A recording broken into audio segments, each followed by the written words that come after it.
Well, I've seen Alliance even play Dark Willow as 3. I believe they played it versus me, even versus my team like a year ago. Well, they've also played Oracle as 2. I'm always going to remind Yeah, you of they that. played Oracle as mid too. Yeah, that's exactly true. I really doubt it. I really doubt that that's gonna happen. It's just gonna be Insania playing Oracle again. But Dark Willow and Tiny are really strong on that dual offlane, and that's most likely what's gonna happen. Then we're gonna see Oracle plus Troll on that safe lane, and they're gonna pick they're gonna pick their Qualifier hero last. For Aachen City Esports now, the Sand King and Centaur are all right on the offlane. Not really my favorite duo of heroes, but they should be good. What the Centaur allows you to do is reposition yourself, and heroes such as Medusa come to your mind, like Drow as well.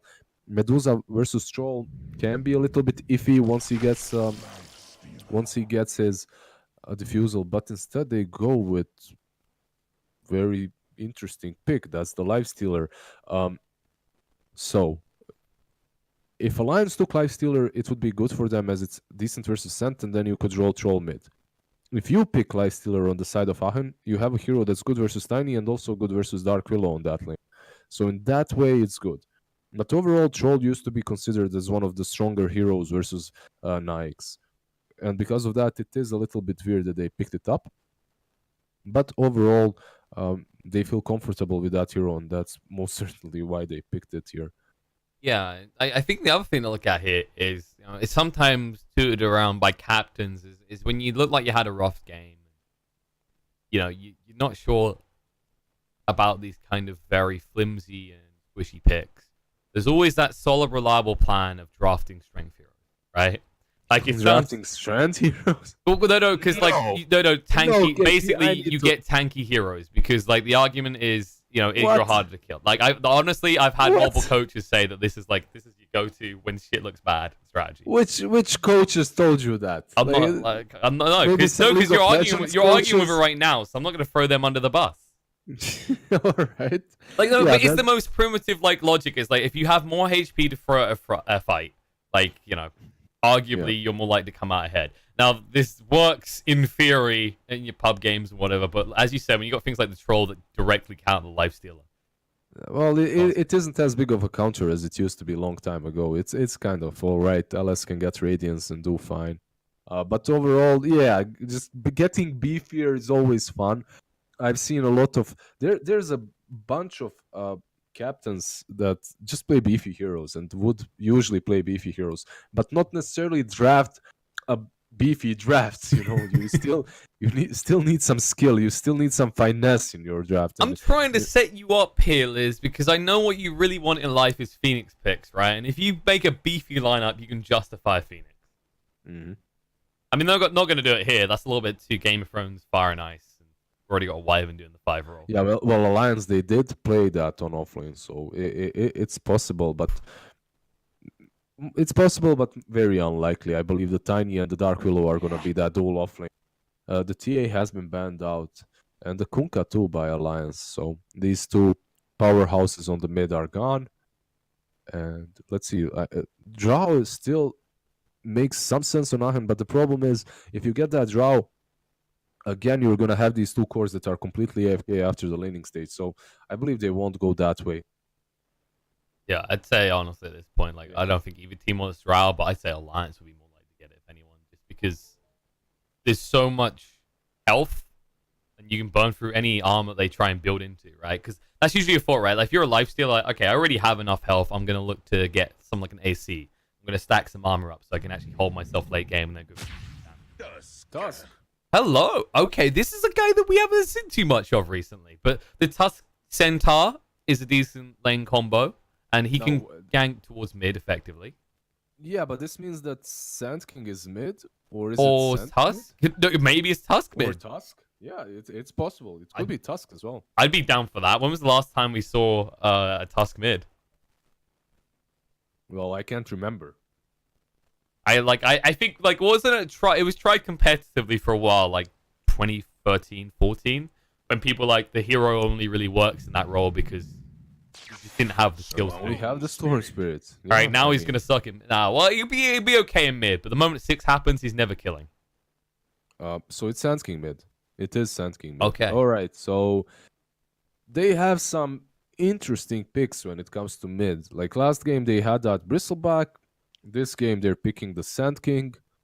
Uh, I don't know. I'm not convinced into their in their mid picks. DM, I believe this guy can play your classic normal mid laners and win. He can do well versus Koikwa, but they're just giving him these weird heroes. We'll see how much he's gonna be able to do as Sand King in this game. But That's I exactly don't true. consider this I lineup to be really that doubt great. it. They don't I have a really lot doubt of it. catch for Koikwa Storm Spirit either, and that's what makes this last pick so good. But at the same time, at least they're all very beefy, like you called it. Like look at them, they're just beasts. They all have like 1k HP, level 1, so it's gonna be very difficult to take them down. I don't think the numbers are quite that high, but yeah, they're close. Not they're gonna that high, kill. but close enough. You ever just feel like Lifestealer's getting to the point where he's eventually just gonna roleplay a pile of Swiss? Like he's just So well eventually done. getting all these pieces that are gonna make up a giant suit of gold armor. He looks like Digimon. That's how he looks like. I don't even know what he is any longer. Anyways, all right. So we're gonna see Fanik on that Centaur on the offlane. He's most likely gonna be laning with the Tusk. Then we're gonna have, the Sand King DM mid, and in the end it's gonna be B-Tune on the Nikes and Eknart on the Winter Wyvern going safe lane. I think I figured it out actually. Plan. I'm gonna predict the Ice Frogs I plan a year in advance. They're gonna change Lifestealer so that he steals health and gold and falls in Gold Stealer, and then he'll just become Gold full Stealer. gold. Yeah, they're gonna merge bounty. It's basically in a year's time, it's gonna be like Alchemist, but it's gonna be Bounty Hunter riding a Lifestealer. Close enough. Maybe that's the natural evolution. Maybe that's the progression. I mean, it makes sense, right? Like the whole theory of power creep as new heroes come out, you have to make the older ones Look better. at Boxy. This is like he Who breaks does the this? smoke. He does They this. go with you. Whoops. Oh God. Wait, there's 5 heroes here? That wasn't the intended plan because they actually sent free top looking for someone on the other side. And they give the first blood to Sand King too. So he's their midder and he gets the first blood. Easy extra 300 gold early on. Alright, looks like we fixed the issues people were complaining about. Don't get your panties in a twist. Has been resolved. And we'll see if this series will be resolved rapidly. With Aachen, with a positive start to this game, they get a kill. With these sort of supports, they could get a lot more, right? Especially with the way LeBron's gone with this Orb of Venom tag team start. Yeah, this is pretty much in your face. I want to fight you, I want to kill you kind of a build. But they might do it. Yeah. Tag team and Orb of Venom with the Arctic Burn. They're going to find Tiny, but Yeah, they didn't get the they're open going to wins have out. to. Yeah. I think if they get the problem open is- wins out, they kill him there, right? But the problem is, if you have a Tusk and you went for Orb of Venom, you don't have a Stout Shield, so it's very difficult for you to dive the tower. Even with 660 HP, you're still gonna be damaged quite a lot. So, if someone ports, there's a big possibility of a turn. So instead, they just go back. They realize actually, don't risk it all on a tri lane that could flop, especially when one game away from being the world bracket. Circling up here, they want to see LeBron stick his head out a little bit too far. Because as you said, without that Stout Shield, he's not so tanky. He's Wish not he that had- tanky. He has to be careful. That's true. Fanik, however, he runs into Taiga. He's taking a lot of damage. They know he doesn't have any way of protecting himself either. Fun it, they're going to get him low. They can't quite finish him off, though. Tiger just blocking the way, saying, Mike, no. You're on level 1. Don't dive a tower. I expected him to fall there, but Centaur just so beefy early on that he manages to survive. And this tri-lane is definitely gonna work out for them. I don't see Troll losing this. And soon, perhaps Taiga is just gonna rotate towards bottom to help out this Tiny. But Taiga and Tiny, I'm not certain how much they're gonna be able to do to V-Tune and Deknart's Winter Wyvern, as these two heroes just don't really care way too much about Dark Willow and Tiny. Winter Wyvern has to be caught really out of position to die, and Nikes can always just rage out. In fairness, though, this top lane where we're like, okay, Centaur should be shut out. The one good side from taking all that damage at the start is he's stacked Retaliate maxed out right now. And if anyone can get him in there for a kill like the Oracle, for example, it's definitely Tusk. He's He's holding the point. You can even see it right now. Snowball or Ice Shards, either one could be valuable. It depends on the scenario. Yeah, they just need to block off the Oracle and get on top of him. So he's waiting to see if something like that might happen. They have the Snowball now. But they're taking way too much damage. Funnick is just always so low that they really can't commit with that Snowball. Bottom lane, however, Eknard. Eknard will fly away, though. Boxy needs to back off. Taking a lot of damage. Blast across to get him low, but not low enough to kill. Yeah, that's the issue. You can get on top of Eknard, but he uses that Arctic Burn, gets like over the cliffs and survives. And he has Splinter Blast to work with too. While V-Tune is just such a difficult kill. Yeah, and he's making their life difficult as well. They're losing a lot more health. They already had to use the salve. 6 tangos on V-Tune. They know they can't aggress him, so they're not even trying. Problematic. Pick the Tiny, you want to try and find kills. Go for the toss right now, a lot of damage done. V-Tune, well, they ignored him for long. He had 6 tangos, but it didn't serve him well. Yep, and he has no rage yet, so because of that, they do manage to get him. Yeah, he was a little bit way too careless, feeling that he's as strong as I thought that he was, but Boxy and Taiga, they prove both of us wrong and they take him down as he's out of position with 50% HP. And the mid lane's proving a little bit entertaining here, back and forth with spam spells to interrupt each other. As we don't often see a Sand King hit. Especially against... Yeah, this is a lane that we didn't really talk about after it started whatsoever. Sand King and Koikwa is Storm. Happenings going on here. They're chasing him insane, trying to get him low enough. He purges up, moves away. No, the Casto attacks LeBron. He's going to go down. Ice Shot's going to come out. But Funnick, now he's trapped here with Mike. Mike has that mischance. The Funnick just has to run. Has the Stomp coming off cooldown. He needs to actually stomp a TV straight away. He's not even going to do that. He's waiting around. Mike guesses wrong. It was very unfortunate for Oracle, for Insania, because he did have Fate's Edict off cooldown. He could have used it, but he was just a little bit too slow when Centaur gets the kill before he manages to. He probably would have died anyway. DM, he rotated towards the Radiant jungle, but he's just going to go and port back mid, as he didn't really accomplish anything with that move. He forced Willow to pick up the Invis room, which is pretty decent. That's it. But you were continuing your thought process on the mid matchup, right? Yeah, this mid matchup is not something that we see very often. And Koikwa, he's not really pressured. He has 28 CS, 24 on the Sand King. Yeah, Sand King is doing well too. But when you give Koikwa a good lane on his Storm, he just starts creating so much space for his team that it's very hard to deal with him. And right now, he's just having the freest game of his life on mid. He's uncontested, basically. Boxy.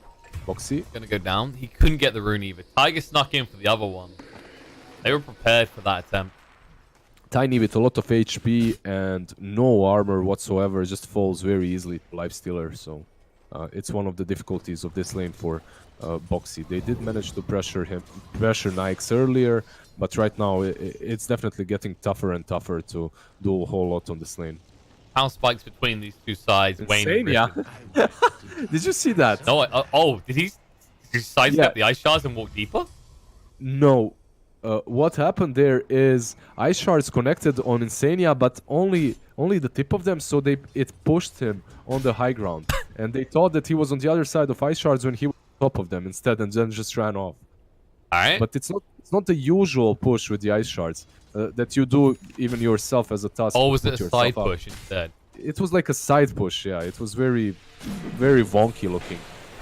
Like the weirdest part is you can actually be pushed by the behind of the shards as well. Yeah. While we're theorizing the way shards interact, Boxy just died again.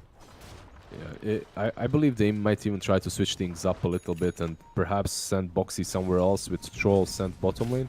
Right now it looks like Boxy is gonna run back bottom once more, but they need to do something about that. Perhaps rotate the Storm or rotate the Oracle bottom, as he's having a really rough time.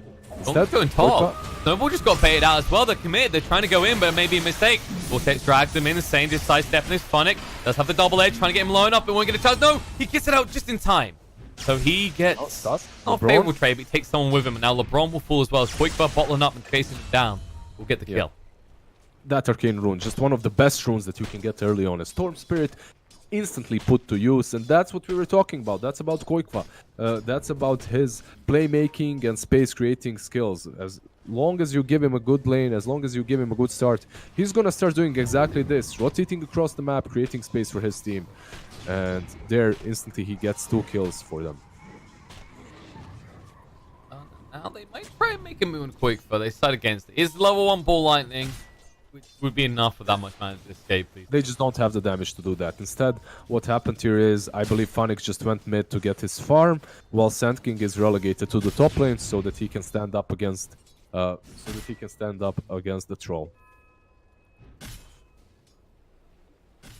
It's the lines that they're trying to balance the fine line here. You mentioned they might try and switch it up to get Boxy out of a jam, but I guess their thought process is, you know, the typical way, in fact, you lose your games is when you try to recover the lost lane. If you're winning 2 lanes, you feel like you are, probably better to just double down that, because if somehow you're winning 3 lanes in a game, that's actually when your opponent's really screwing up more than you just doing the right thing. Yeah, that's usually how it is. And Boxy right now, he's taking a lot of damage, a lot of beating, but he should be fine to hide around this tower.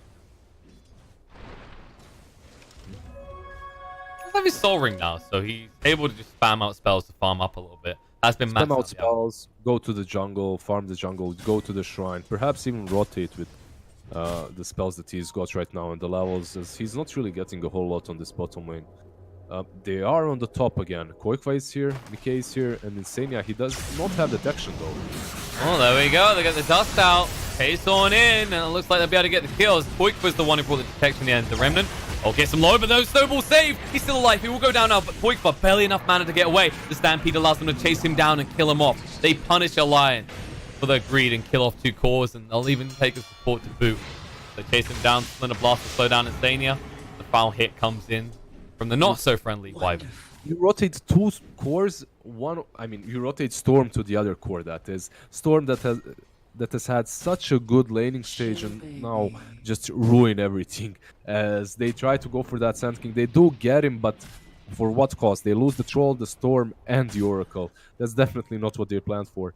That Cold Embrace was there right in time to save the Sand King, and then Purifying Flames were spammed by Insania, but they couldn't take down Sand King, so he was benefiting from the heals as well.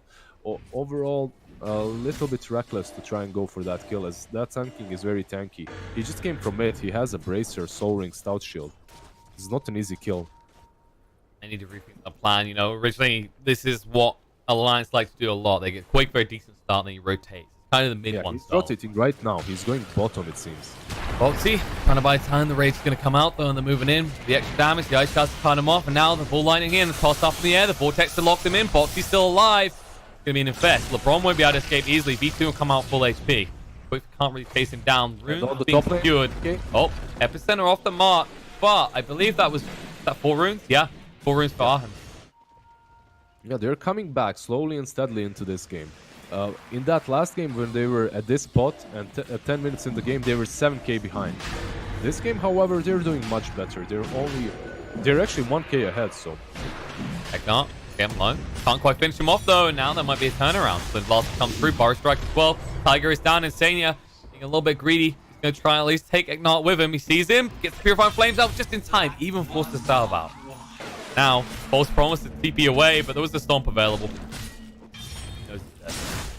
Yeah, he didn't really count those stuns, but at least he did take down the Winter Wyvern before he dies, so overall it's worth it for him. Yeah, but 2 supports for 1, in the end it isn't really that great for his whole team. Now the question is, there's the Midas finished on Lifestealer. He's had a really good laning stage. He's going towards that Radiance now. And it's not going to be such a late Radiance either. He already has Phase Boots and Midas. Jump in. Mid. Yeah, he's going on Ignite here. They're going to root him up. We'll take Dragon Mini Edge to win his curse. He'll have to throw it out in the Storm alone. Stampede to get them away, but they're stunned up in the second right now because they're on top of each other. The problem is it's only a level 1 Curse Crown. Level 1 Curse Crown and pretty much no follow-up, because as you said, they're all very tanky. It's very hard to kill them off. Maybe that coach of yours did say something smart. Maybe the strategy's working. Yeah, see, this is why you need that coach, okay? She could definitely... Bottom lane Boxy is being chased down by V-Tune, but he should be fine, yeah. There's no mana on V-Tune. The kind of awkward point for the Lifestealer is you want to keep farming, which means you lose your kill potential because you're not carrying out any sort of regen for your very scarce mana supply. Does pick up an invis rune. They'll know about it though, so they should be safe.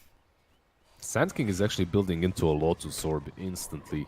He has Plate Mail completed, so this is a mid Sand King with first item Lotus Orb. I don't know what's happening. They have some very weird stuff going on. This Lotus Orb is good overall. It's good versus Storm. It's good versus Dark Willow. But yeah, I'd much rather see a Storm in my team go mid and have a good time than a Sand King. But that's still same Sand King is on top of the network charts. He's 1k ahead of, well, almost on top. He's 1k ahead of the Storm, so it's not doing too shabby. Cool. Thing is up there with him, of course, is that lifesteal. Lifesteal that is going to scale much better because Troll is going in this diffusal build. He's looking to get aggressive. He knows he has to. This means the Alliance, they're going to be pressured to make plays with the Aachen the other way around. That blink is nowhere near for Boxy. Yeah, Boxy just does not have a game. He's been sacked on this bottom lane, so it's not really surprising that he's not near to the blink dagger. Overall, though, I believe what Aachen Esports is doing right now, they're just going full crazy mode, right? They just lost the proper game of Dota in that game 1, and now they're just trying to do weird shit, just make Alliance lose control, just make Alliance weird them out, you know, make them confused. And DM on top lane Going in, down to half HP, and the Bedlam is on the run. He's almost down. Look at the kill. Tiger might have to pay a price though. The Stampede activated. Can they get Find more? the one though. Qualifier has the mana to move away. Yeah, so 1-for-1, but that 1-for-1 definitely benefits Alliance as they take down their midder, the Sand King, the guy that has 6k net worth, while they only lose the Dark Willow that's 2k net worth. So overall, a good trade for Alliance. They're still 2k behind though. Yeah, it's a much needed one as well because the other thing is that is entire completed Storm Spirit, and he almost has level 2 full lining. This is where the Storm Spirit really starts to be able to start. Bottom lane V-Tune, but really low. Oh, they actually get him as well. Purifying Flames is enough. They cancel their TPs. It looked like he should have been fine there. For some reason, he infested a creep. He infested his own creep when he was full HP, and he didn't have rage, so they just waited the creep to go a bit further out, and they finished him off afterwards. Yeah, some peculiar movements by Nikes. Doesn't want to get his ratings too far. This smoke is gonna be broken by Qualifier, I believe, instantly. Yeah, but he'll kill whoever he breaks it as well. Like, he's waiting. And Sand King's gone pretty deep. Maybe too deep here. Avalanche Toss's gonna come out. Fire Strike across. Does his hands on the rune. Charging up the epicenter. They need to back away from this because the Storm is actually going for different targets. Eknart is low. Qualifier. That was a mistake, though. The Witness Curse comes out. They've got the Rules Punch to control him up. The damage to kill him off. No! Snowball chasing Qualifier. He tried for the TP. It didn't work out. Before lightning away anyway, still alive for the time being, but DM does have the Fire Strike. Nice save coming out for the False Promise. Avalanche connects on the 2, turns around to do some damage. Gonna get them low. Almost killing off the Centaur. They have to keep on running. Qualifier will be fully healed up. He has no mana to work with, and Insania, he might be left behind. He gets caught out by the Ice Shards, and they'll run him through. Yeah, Insania is gonna be the one that pays the ultimate price for everything, but Storm surviving, he should be very happy with that. He saved his midder, and at the same time, the Troll is just going ham on that top tier 1. So overall, Alliance should be happy with how that ended. Oh, they're slowing him down. Terrorize being charged up. Stampede was used as well, but they can't even run away. Centaur's gonna fall. The Curse Crown is coming out, and Eknart will join his friendly horse in the grave. DM ports the top, but what's he 2v1, gonna do you want to He be doesn't here? have that ulti, yeah. They have He doesn't dust. have that ulti. They have dust as well. They could actually get him. Get the tower. He has Lotus, so they can't really, I believe. Use it. Yeah, that's the problem. With that Lotus Orb, he survives, but that's it. Like, I don't see the benefit of this Lotus Orb. I don't see the benefit of having a mid Sand King and then going straight for Lotus Orb this early on. And so far, I'm proven right because they did have a good laning stage, but Alliance, they're recovering. You can see that they're taking the network lead as well. They're taking the objectives across the map, and they're just doing better at the moment. Yeah, it's also the peak that we can expect in the next few minutes because finally Qualifier has that level 12. He'll have the level 2 ball lightning. And if you recall that bot fight that they invested so heavily in and couldn't kill him in the end. The difference here is all of that movement he done in that fight is now about half cost in terms of mana. So if you think about how that fight went, right, he was full health. He could have re-engaged if he had the mana to back him up. Scary thought. Yes, certainly. He, with him getting that level 12, Alliance has reached a new power spike, but same is happening at Aachen, as Vitune is getting closer and closer to his Radiance. So once he gets that, they're definitely going to be looking at some fights. Like, and oh, they're gonna go. Storm comes out. Storm Spirit. They blink in. Bocce protects him because the blink. He just picked it up. Tiny. Came at most crucial time. Toss to get the Centaur away. They're taking just as much damage. Trolls come across when it's cursed out. Didn't connect on the Mike though. He's gonna chase in. He also goes out. Eknar, the target. Curse Crown's there. They can't actually pile on top of Troll. Forest Strike going deeper. Tossed across into the mess. And now Battle Trance activated. Stampede to try and get them away. Snowball to save their life means they can't get away with the Stampede. Have to retreat right now. Tiger's still looking healthy. Mike going even deeper. They charge in. They find the kill on the DM. LeBron. He's next on the hit list. Phonic watches. He blinks in. He goes to the Storm. Play on the Storm Spirit. But he can't get it. Foxy saves the life of Quake for twice in a row. This man is trying out for a role in Baywatch. He wants to save some lives. And just perfect execution by Alliance right there. Troll moving right behind that Cold Embrace, right behind that Winter Wyvern's Winter's Curse, so that he can get on the sidelines. Then Tiny just tossing Sand King into him. Dark Willow using the Terrorize properly on the two of them. Overall, they're just playing well. They're executing properly. Also, that Blink Dagger came just on time, as you mentioned before, on Boxy, so that he can save his Storm. Now the Winter Wyvern Eknart. He just might be dead again. Yeah, there's no way he gets away from this. 3-on-1. Poor little Wyvern. Yeah, overall, they're just playing better and they have better heroes. The itemization, too, is just weird. Once again, I have to mention that Sand King, if he has a Blink Dagger there, perhaps he can charge up that Epicenter, do something in the whole fight. Instead, what he does is he uses one Impale and dies afterwards, which isn't really that amazing for a mid Sand King that's one of your highest net worth heroes. It's kind of weird to say, right? Like, it's like they've been cocky, what I want to call it. But at the same time, it's like, it's not cocky to pick up a Lotus Orb. Lotus Orb is more defensive. But what I mean by that is they have this Centaur who's, you know, that's the initiation. So they feel like Sand King is more like protecting the initiation after the, like, initial run, making sure that they don't lose the person. But as a result, they don't necessarily have everyone in place. They don't even have the damage. Yeah, at the same time, they did play 4 versus 5 that fight. Nikes wasn't in it, and he just moved back.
Yours undeniably, yours entirely.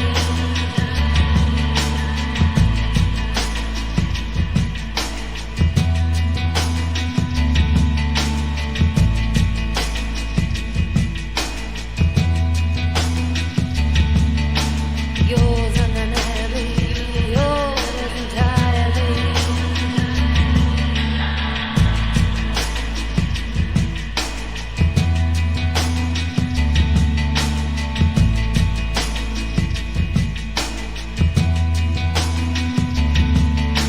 Yours undeniably, yours entirely.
Okay, apologies for that, folks. I don't know what the hell is going on today. Quickly having a fit. I don't know. Oh, moving in. Just in time for a fight right now. The Terror is going to come through. Mike with the BKB activated, chasing in. Careful, because now Qualifiers arrived. The Curse Crown stuns them up. Sentai in trouble. Stampede already used. Burn through his mana. Ruined up as well. He has no way of getting away from this. The Stomp's going to be there, but it's too late. Purifying Flames claims his life. Up onto the high ground. They use the Crimson Guard at least to try and slow this down, but it runs out quickly, and Mike in perfect position to just take out this tower. They'll stun him to slow him down a little bit. Jump him in. Avalanche, toss back. Curse Crown's going to be there as well. And Sand King is in a lot of trouble here. He'll get the Lotus just in time.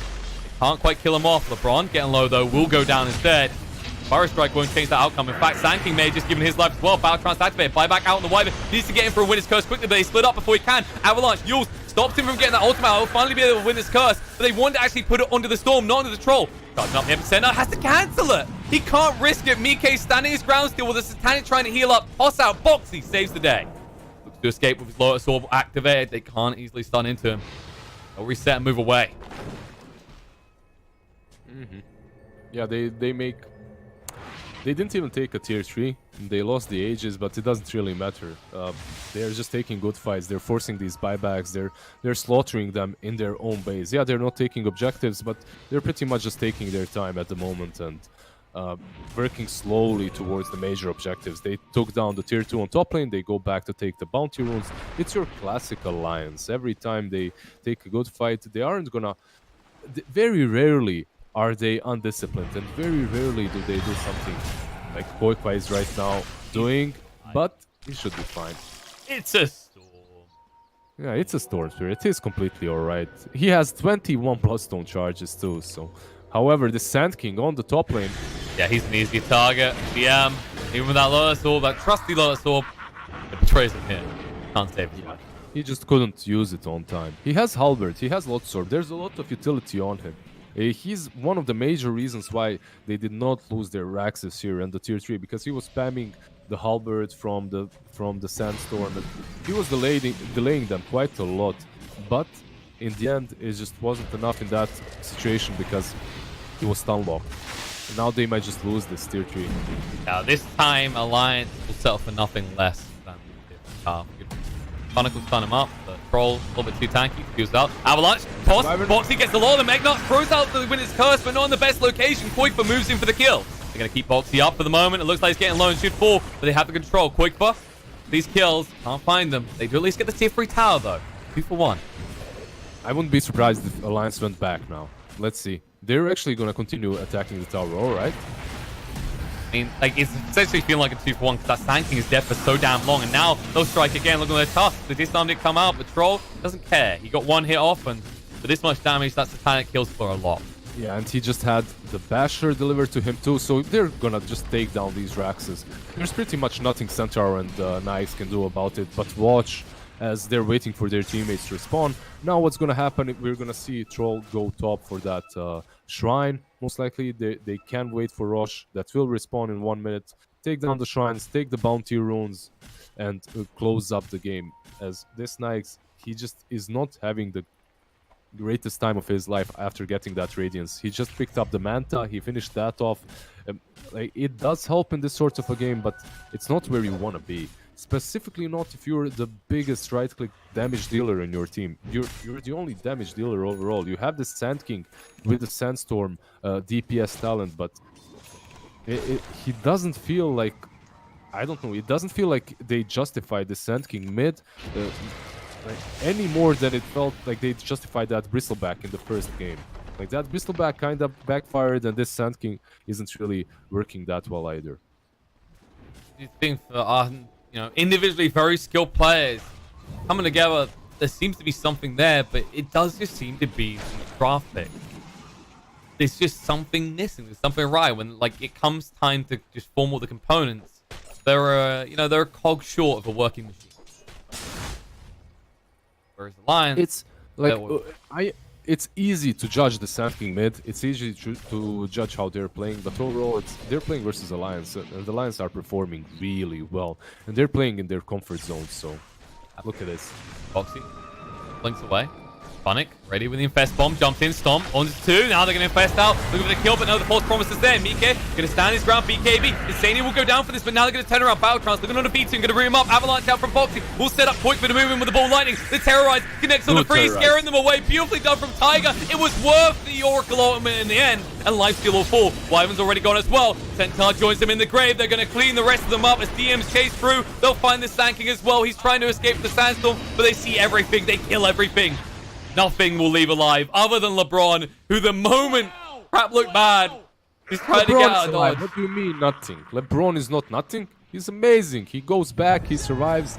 Now he waits for his teammates to respawn. Perhaps they can somehow defend this tier 3, but... Well, maybe if Glimmer Capes worked on towers, Liz. Maybe if Glimmer Capes worked on towers, maybe if he suddenly had 6 slots. Maybe if the patch came a day sooner and worked on Glimmer Capes, then he could do something here, but instead... he's going to have a tear in his eyes. They lose another building. Yeah, but Rosh is up. They're scouting it out with the courier. And they're just going to be very disciplined. It's Alliance, after all. They're going to go back. There's a double dash. Yeah, we've seen this enough. You got to try your luck. And later luck is there. Especially considering, remember, we mentioned it earlier, the Epicenters, again. It's on cooldown. They force a buyback. And they know DM can't have the impact that is needed for Aachen to come out. No, there's no Shrine. There's no Shrine. They're dead. Nyx is dead for 15 more seconds. You can go and take this. Even without the DD, they could have taken this rush, and that's exactly what they're doing. As you can see, Troll, he has the double damage, but it's bottled, so it's not like that DD helped them out taking rush. They understood that they had full control across the map, and there's nothing Aachen City Esports can do to contest them in that rush pit. So they take it easily. And now it's on them to just close up the game properly. It means to initiate, Tiger has this blink dagger now, you got this tiny blink. Nyx has a basher as well. We see him infested in the Sand King. They have smoked up. It's one of those desperate smokes. They really want to fight. And it's not bad because they can wrap behind, they can jump on top of the Oracle or the Dark Willow. Those are their main targets. You have to kill the Oracle, you have to find Insania and kill him off. 100%. You can see how they shift the way that they're stacked right now. Stampy's going to come out. They're looking for Quaker instead. Going to move across, snowball out. They might better get him. He's dead. He's going to buy back, though. He can come out, and he does have the cheese to work with Tiny help with the Winner's Curse. And they need to actually get everyone out of here. They won't be able to. Egnor was helped by his own Winner's Curse. They move across. Avalanche Cross coming out. Cast support as well. Silenced up by Quaker. He wants vengeance here. They'll just TP right out. Using their own tricks against them. They do get the Wyvern kill, though. They force a big buyback out of the Storm. Now you have no Wyvern for 40 seconds, and you use your Stampede. Might find more Storm. Goes in. DM. No, the Avalanche just a millisecond too late from Boxy to stop that TP away.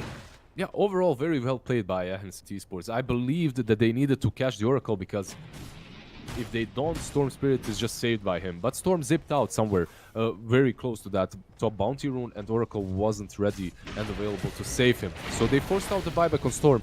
And now there is a small opportunity. If they can't kill him again, perhaps they can do something. Troll's definitely not the target. They're looking on the Oracle. They're committed for that kill snowball in, but LeBron, oh no, the low's used against him. The stun's coming out. Troll looking to move away right now. Buyback forced out LeBron already. Mike up against this. He's got the Aegis to work with, but they can't even pop that. Boxy tosses out the Centaur. Now the Terrorize being charged up, but can't be used. Funnick, no Stampede for 25 seconds still. They're going to root him up. They're going to move in. Curse Crown being returned onto Tiger, but Funnick will be stunned up. Protected by the Glimmer Cave. Moving in. Walrus Punch. Looking for Koi for right now. B has the cheese to work with. Four stuff getting away. Mike with the Battle Trance chasing with the BKB activated. B2 won't be rooted though from the back line. They're going to be able to find LeBron. That'll be a dieback when he goes down. The base Terrorize going to come out to center. Mike fully healed up. Ready to fight right now. Funnick ran through by Koikfa. The ball lightning across. Forces out the buyback. B2 being going back to his base. And Egnor. That's a solo one-man Winner's Curse. No one's going to die but you for this one. They move in. They get the kill. They can go back hitting buildings. They force the buyback out of the Wyvern, but now you have no Winner's Curse. They got the Infest Bomb ready. DM to move in. No F% to work with. Storm's going to come out to Storm Spirit. And they've got the biggest amount of mana. There you go. Two-man stun. Stampede across. Insania getting low. Will go down. Box down to half HP already. Troll Warlord sells the Aegis. It might finally be reclaimed, but no. The Satanic, he refuses to give it up. He's feeling greedy. And they get punished. Centaur goes down.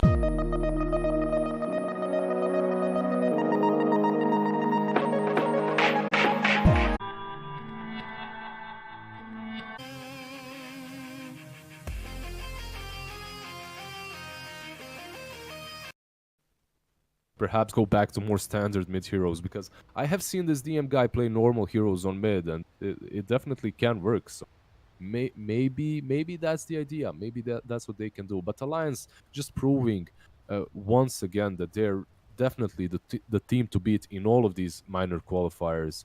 In Dota Pit, they got there easily. They just missed out on the opportunity to go to the major in the qualifiers, so the minor is definitely the way to go for them. It's something that they want to do, and you can see that they're very disciplined in every single game. The drafts are there, the meta suits them, and they're playing really well. Overall, when they were on the minor on Dota Pit, they said they wanted to be first. They wanted to qualify to the major, to the MDL over the minor. They failed to do so, but maybe this is their second attempt to go through Kyiv into Moscow. Well, that's going to look like a meme on the stream. It did crash again, but I got us back up just for your post-game analysis. And I don't know what's going on.